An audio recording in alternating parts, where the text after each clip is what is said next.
हाँ जी, नमस्कार पूरे बिहार के समस्त विद्यार्थियों और जो लोग भी बिहार बोर्ड के 12th के स्टूडेंट है और जिनका सेंटअप एग्जाम होने वाला है कहिया 21 नवंबर को। और प्यारे बच्चों, आप सभी बिल्कुल तैयार होंगे, बिल्कुल आप तैयारी कर रहे होंगे। तो जी प्यारे विद्यार्थियों, आज की इस क्लास में 12th हिंदी की, जी हाँ प्यारे बच्चों, 12th हिंदी की मैं वो सभी प्रश्न आपके समक्ष रख दूंगा, सभी प्रश्नों को मैं बता दूंगा, बता दूंगा, जो हूबहू मैच कर जाएगा मेरे भाई परीक्षा में। और यदि मैच नहीं किया ना प्यारे बच्चों, तो सीधा एग्जाम दे करके आना और जो मन करे कमेंट में हमारे बारे में लिख देना। और हम क्या कहें, एक ऑनलाइन टीचर सबसे ज्यादा मेहनत करके बनाता है यूट्यूब चैनल। अगर नहीं प्रश्न मैच किया तो भैया हम यूट्यूब चैनल ही डिलीट कर देंगे। तो हम जितना बता रहे हैं उतना में से प्रश्न आएगा आएगा आएगा, इतना तुम मान के चलो। और ये हम लोग की सालों की मेहनत, हम जैसे बहुत सारे शिक्षक होंगे, सालों की मेहनत है और कुछ तरीका है, कुछ काला जादू है जिससे हम लोग प्रश्नों को मैच करवा देंगे। प्यारे विद्यार्थियों, जब भी आप 12th का एग्जाम देंगे 21 तारीख को, जब आप एग्जाम में बैठेंगे तो आपको पता है कि आपको 2 सेक्शंस मिलेंगे।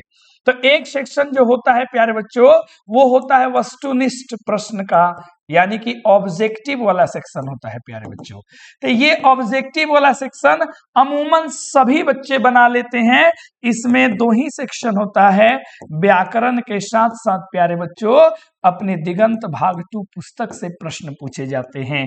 और ज्यादातर इसमें वो व्याकरण पूछे जाते हैं जो सबसे आसान होता है और बुक से रिलेटेड क्वेश्चंस आएंगे। आप पूरा इसमें 50 में 50 कर लेंगे, इतना आप यकीन रखिए।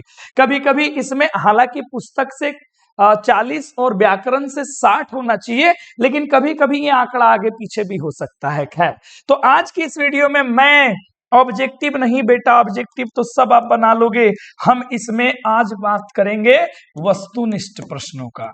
उन वस्तुनिष्ठ प्रश्नों की चर्चा करेंगे जो सीधे सीधे करेजा सीधे सीधे टकराएगा, इस बात को आप याद रखिएगा। तो चलो शुरू करते हैं। कहां टकराएगा सर जी? जो सेंटअप एग्जाम आपका होगा, कहिया होगा? 21 नवंबर को होगा सर जी, उसमें ये टकरा जाएगा। और इंग्लिश का तो हो ही गया है, SC क्लासेस यूट्यूब चैनल पे जाके देख लो, पूरा पेपर में वही छप जाएगा। तो तुम्हारे मन में हुदबुदी होगी और तुम भी सोच रहे होंगे सर क्या क्या प्रश्न है। और इन सभी प्रश्नों की बेटा जी तुम तैयारी अपने से कर लो, गेस गाइड जहां से भी पढ़े हो वहां से कर लो। सबसे पहले देखो जो क्वेश्चन आता है बेटा जी ऐसे का, तो हमने 3 ऐसे दिया है, भ्रष्टाचार की समस्या, मेरी प्रिय पुस्तक और राष्ट्रभाषा। इसके अलावे बेटा जी अगर आपको मन करे तो पर्यावरण में बचाना कैसे है और पर्यावरण को सुरक्षित कैसे करना है, और एक और शब्द होता है बेटा जी प्रदूषण। इस पे तैयारी कर लेना, इससे बाहर ऐसे नहीं जाएगा, इससे बाहर निबंध जाएगा ही नहीं जाएगा। तुम देख लिए डिट्टो है, निम्नलिखित में से किन्हीं 2 अवतरणों की संप्रसंग व्याख्या करना है। इसमें बेटा जी गद्य खंड से भी दिया रहेगा, काव्य खंड से भी दिया रहेगा। एक क्वेश्चन देख लो, स्क्रीनशॉट ले लो, अब परीक्षा दे के आना तो बेटा मैच कर लेना। बिना फेरे घोड़ा बिगड़ता है और बिना लड़े सिपाही, इसकी सप्रसंग व्याख्या करनी है। सच है, जब तक मनुष्य बोलता नहीं तब तक उसका गुण दोष प्रकट नहीं होता, इसकी व्याख्या करनी है। और जादू टूटता है इस उषा का, अब सूर्योदय हो रहा है। और साथ ही साथ प्यारे बच्चों ध्यान देना, धनी जो पुरुष जस कृति जासु फूल मरे पर मरे न बासु। अब इन सभी में से प्यारे बच्चों आपको बनाना कितना है, तो आपको 2 ही ना बनाना है, 4 दूना 8 नंबर तुमको यहां से मिल जाएगा। हमने 4 दे दिया बेटा जी, इसमें से 2 को टकराइए जाएगा, तुम लिख ही लोगे।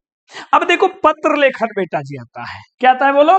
पत्र लेखन में तुम्हारे सामने आता है, तो हमें कैसे करना है?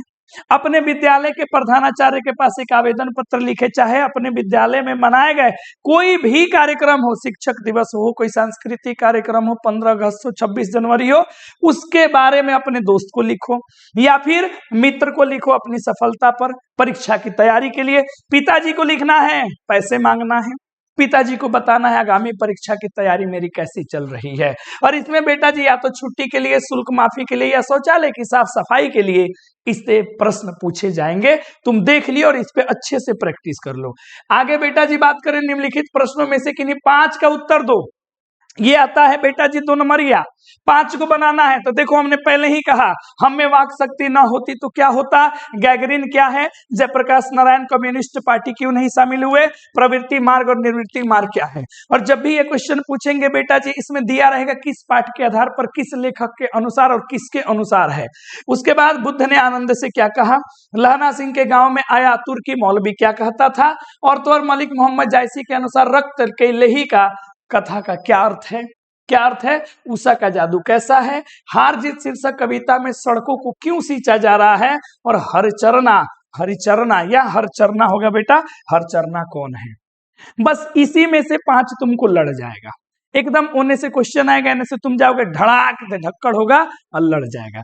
ये कर लियो बेटा जी। इसके बाद निम्नलिखित प्रश्नों में से 3 का तो ये दीर्घ है।